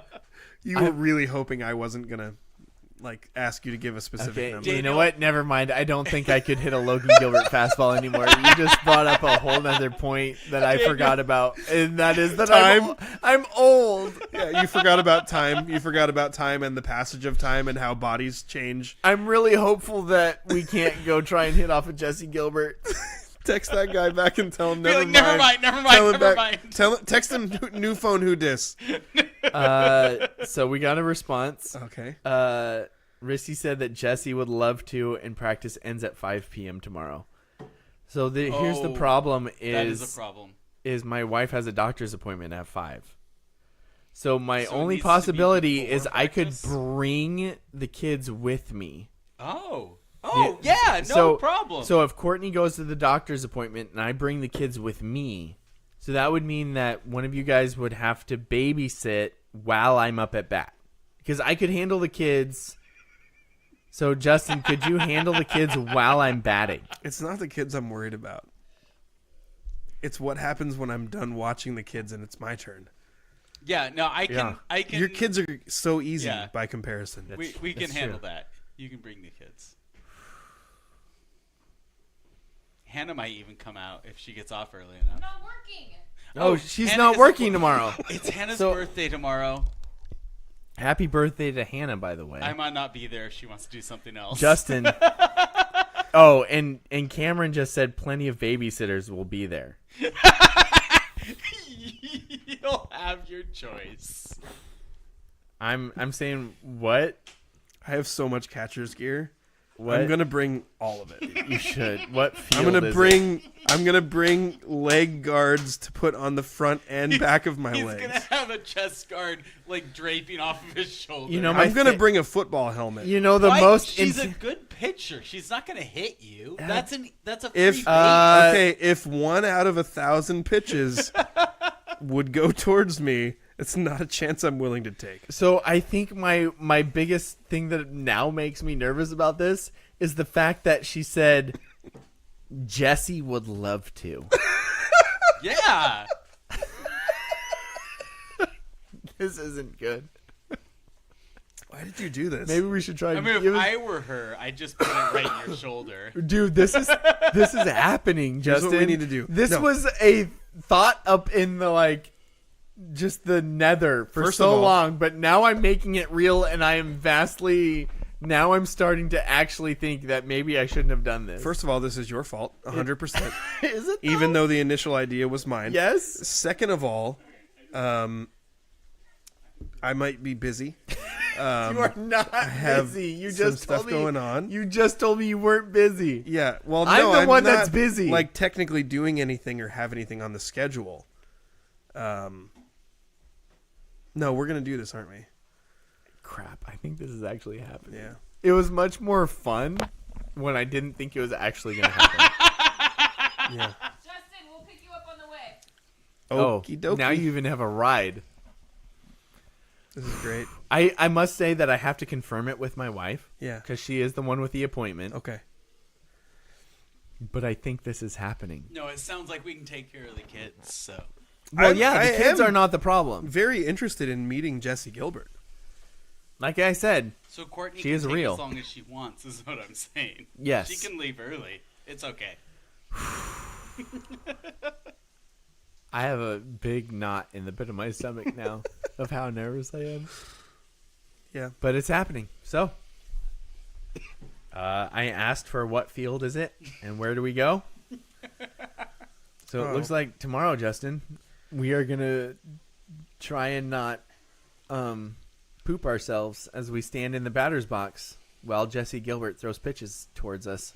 I'm not sure if I've ever regretted our friendship so much in my life. I know. Why do I have people? Why do I have Why- connections in Let's- Opasta? I don't understand either of you. Daniel's scared to be challenged. Yeah. Justin's scared to be hit. Yes. I'm just honored to be able to stand in the batter's box and see awesome pitching. Well, good for you. I will admit that I'm like, the fact that I could be hit is like a 1 in 100 plus chance. What if she wants to hit you? That's what I was saying. I was about to actually suggest that we should, number one, not only name Jessie Gilbert the Athlete of the Week, but also let's make up an award. Like, let's do whatever we can. When we get there, we will present her with gifts. Yes. The strike getter. Of cheeseburgers and chocolate, and like whatever athletes like. What do athletes like? I don't know, but the cheeseburgers Protein. and chocolate, I think you're trying to slow her down. So No. I'm trying to butter glue? her up. Super glue? Like Popcorn. popcorn. No, Justin's scared of getting hit. He doesn't want her to have popcorn. Rob is volunteering to be a video guy for us. Oh, that checks out. Rob, you're invited to come. Yes. I don't know why I'm inviting you to come, but you're invited to come. Yeah. So my thought was, let's be If Daniel's between gonna be brought low, this he moment, wants it to be fully documented. between Yes. this moment and that moment, we need to be as nice as possible to Jessie. That's true. That way, when we get in there, she'll want to be nice to us. You know what? I was Maybe she'll robots give you have like a feelings like like a that? Chan Ho Park kind of a meatball right over the middle, like he did with Cal Ripken Jr. in that All-Star game. somehow I don't. She'll think let you hit a dinger. I don't see that happening. Do robots have feelings like that? I didn't even- Cyborg, I think is what we just settled on. Cyborgs. Well, Justin settled on it. I wasn't even sure she was real cyborg or not. But you met her. I did meet her. Yeah. So she has to at least be a cyborg. I've seen a lot of pictures of her at this point. I didn't Like, believe if it- those were real. AI's a thing, Justin. That's true. But in the pictures I saw of her, she didn't have 6 fingers or anything in any of them, so not that I noticed. I got a goals update. Cameron sent me a Google Maps location. It's getting more real by the moment. Okay.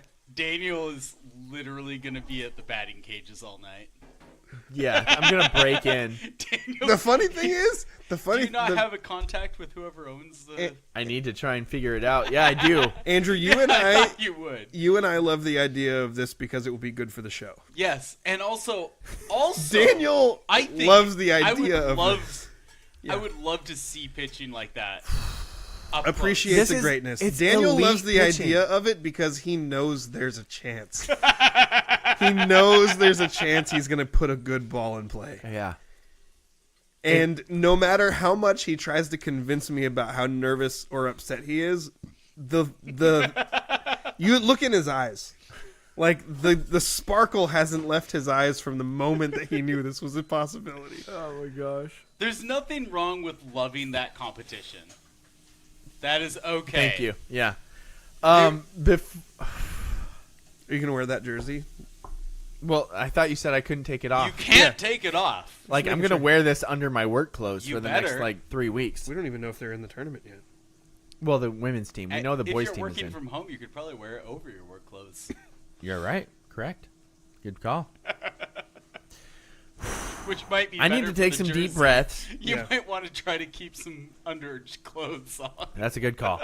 Andrew, I'm going to take some deep breaths. I was going to say I was going to take deep breaths during this commercial break, but then I realized that I actually have to function during this commercial break.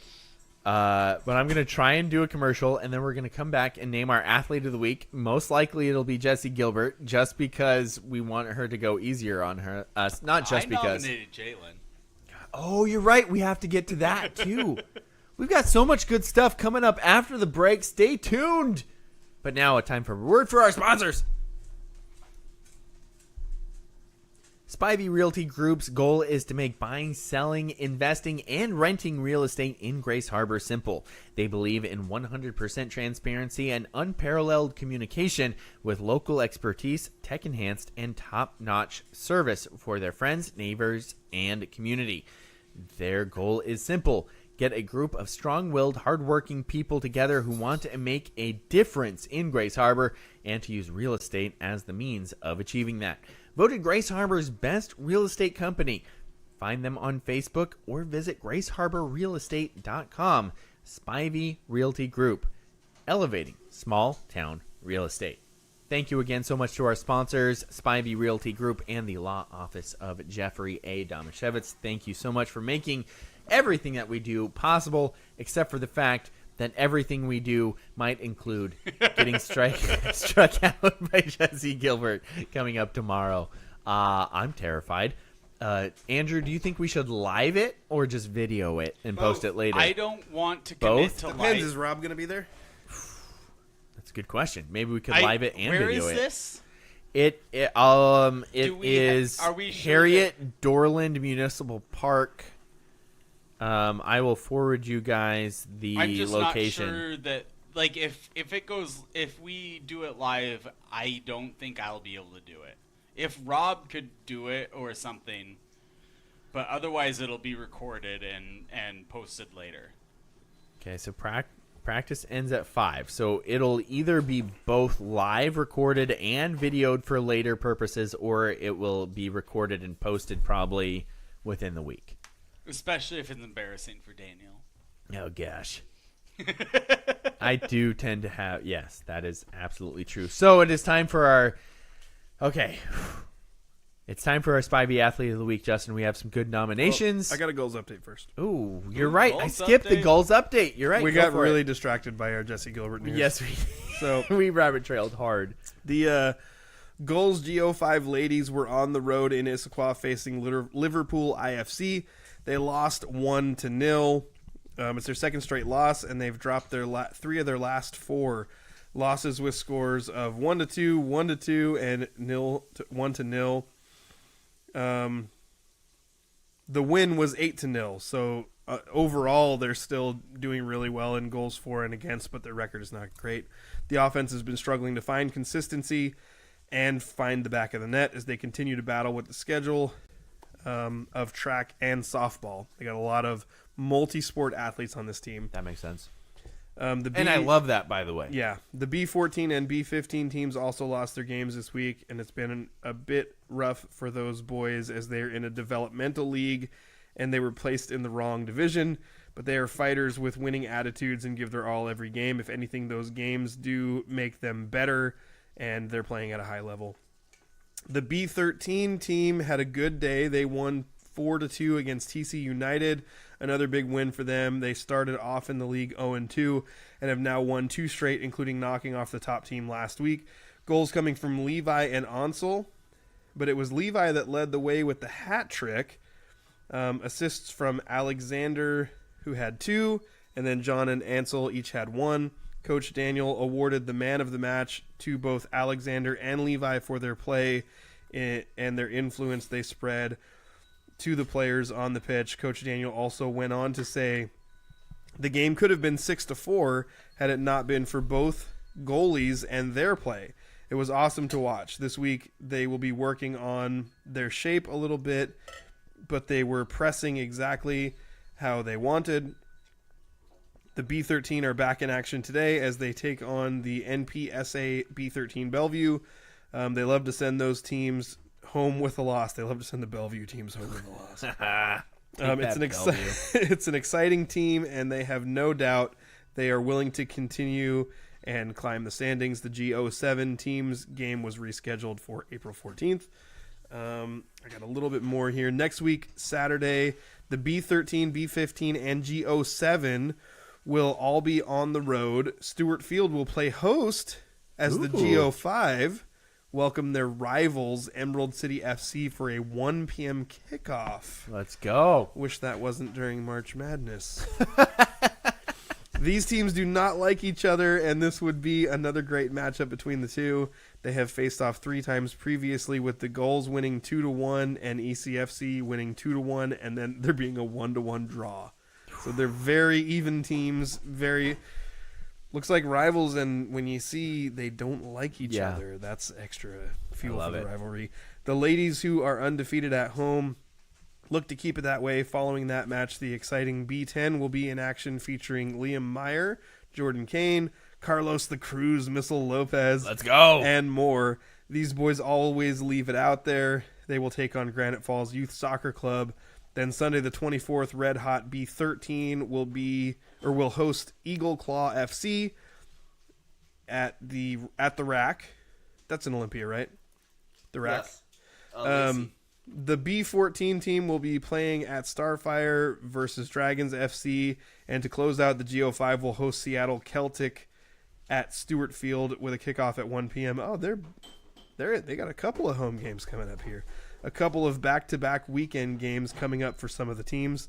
Also coming up Saturday and Sunday, the Grays Harbor Gulls FC are holding open tryouts for the semi-pro team and the new semi-pro women's soccer team. Tryouts will be Saturday, March 23rd and Sunday, March 24th. The 23rd, the women will try out at 6 p.m. and the men will try out at 8 p.m. The 24th, the women will try out at 3 p.m. and the men at 5. If you want more information on that, go check out the Grays Harbor Gulls. They have socials on Instagram and Facebook with all this information. They wanted to nominate Levi for Athlete of the Week for scoring a hat trick, which helped the Gulls win over second place TC United. And then finally, B10 lost 4-5 in Linwood versus Edmonds B10. And B13 won their third in a row by a score of 3-0, sending Bellevue, suck it Bellevue, home with a loss. Some beautiful goals scored in this one. Goals scored by Alex, Levi, and Asher with assists from Onsel, Levi, and Miley. The shutout is credited to John with his hat trick yesterday, and goal today. Levi would be nominated for Athlete of the Week for 4 goals and an assist in 2 games. That's a lot. That is your goals update. I love it. So let's get to the nominees. I can't stop thinking about hitting against Jessie Gilbert. I know. And in our text group, Ian asked us what's going on. And I'm... yeah. He can tune in. Yep. Well, I think we should make him come, but he should hit too. Yeah, exactly. All right. So our nominations.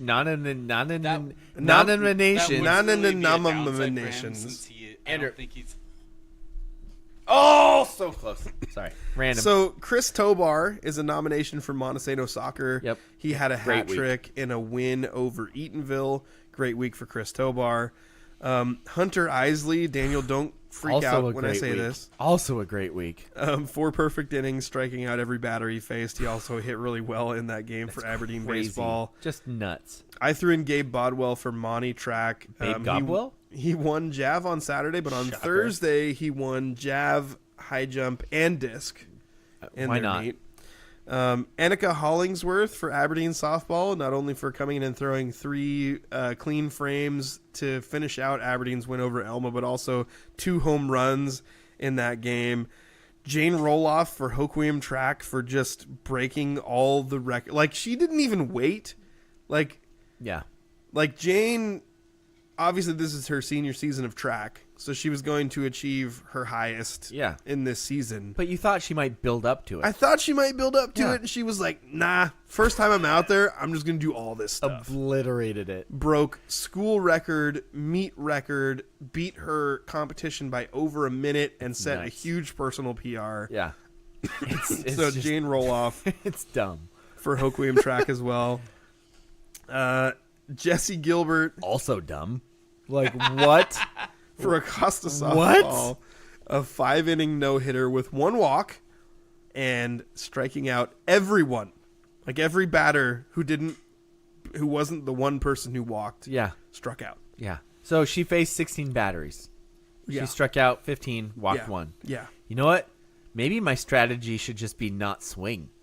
Yeah. And hope she walks me. Be like the 1 in 16 chance that she walks you. Be like, hey, I've got hopefully 4 chances for her to walk. You get walked, we need an umpire. If you get walked, will you be able to be proud of that? No. I got on base. But you're like, how do you score a run? Swing. You get on base. You didn't swing. How do you score a run? You didn't swing. I got on base. You didn't swing. No, we need an umpire. I could walk. If I walked, you know what? They will provide the umpire. We need an umpire. We need an umpire, and a walk is. I will treat a walk like how I do in wiffle ball. New count. Like if she throws 4 balls before 3 strikes, then we will get a fresh count and we'll start over. And you don't swing at those balls. Well, yeah, because if I swing, it's a strike, Andrew. I'm just pointing out that she could throw 3 balls. Right. Or 4 yes. balls. Yes. Or 8 balls. I see what you're saying. Well, yeah.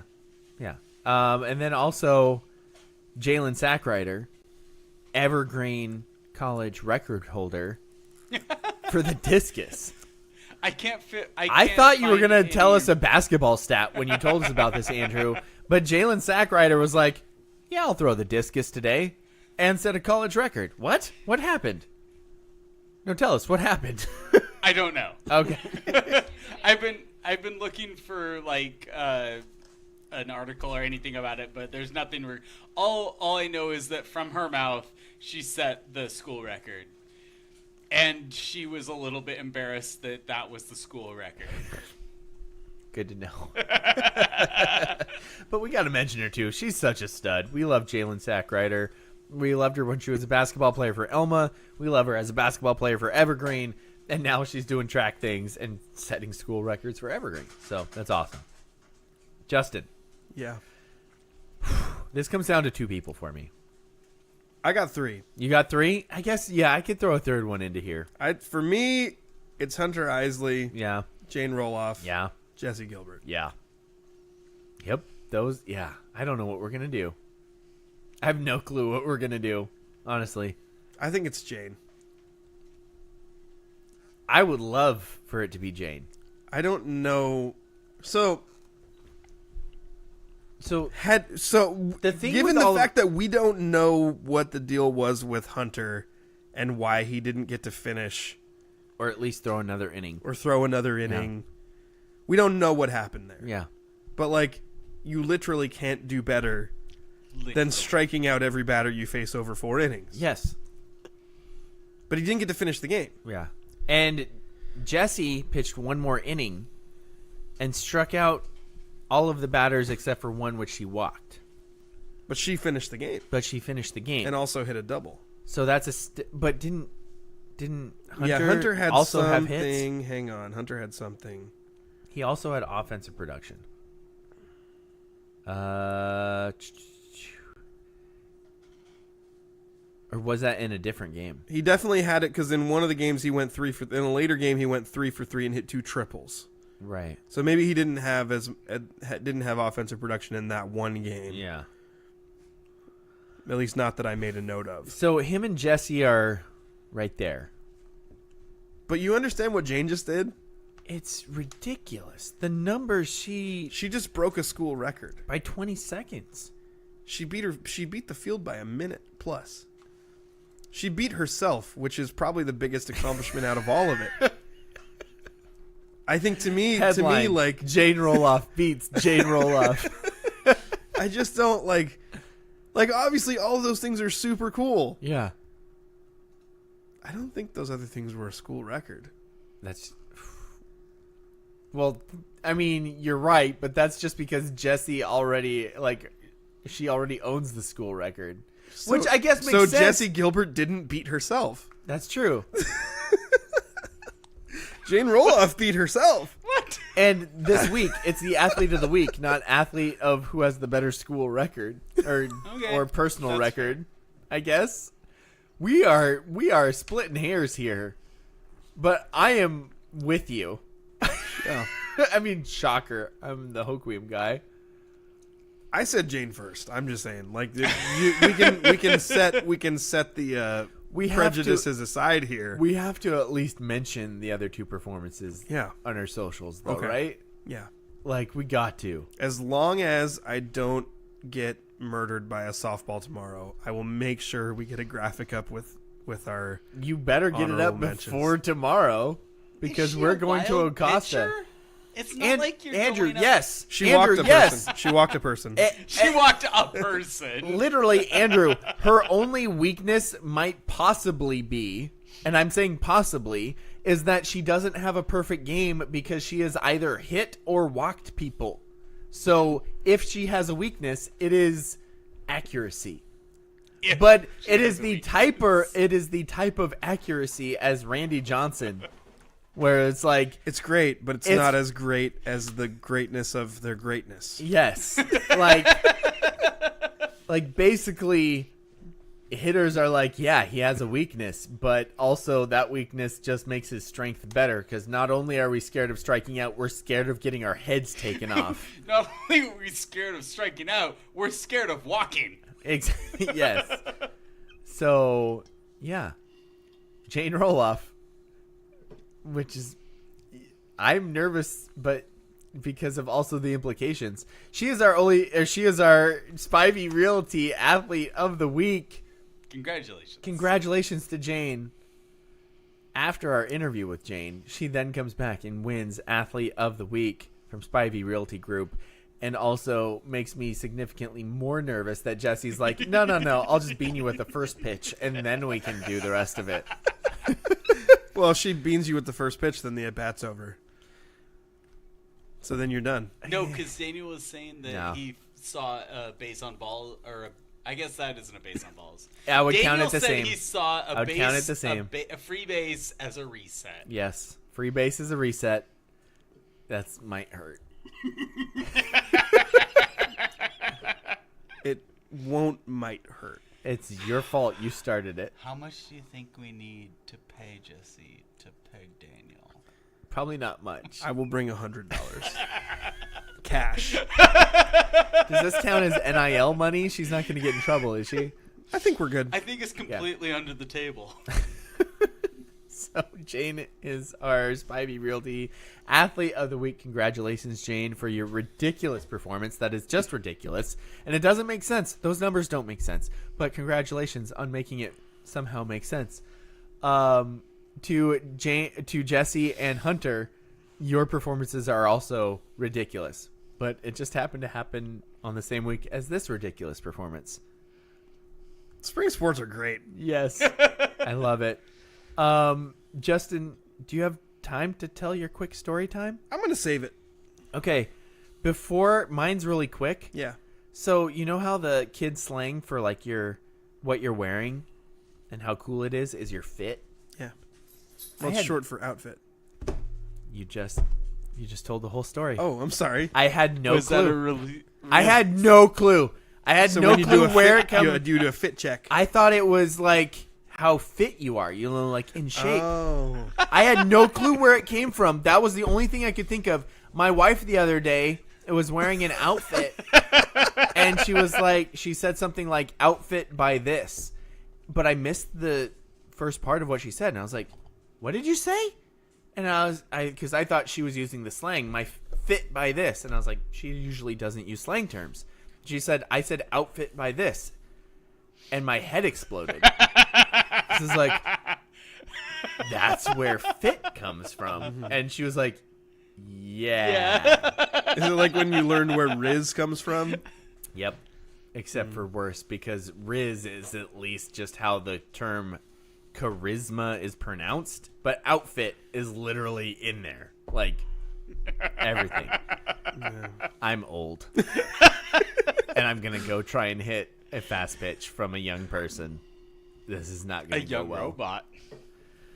So, for our trusty producer, Andrew, I just want to walk gross.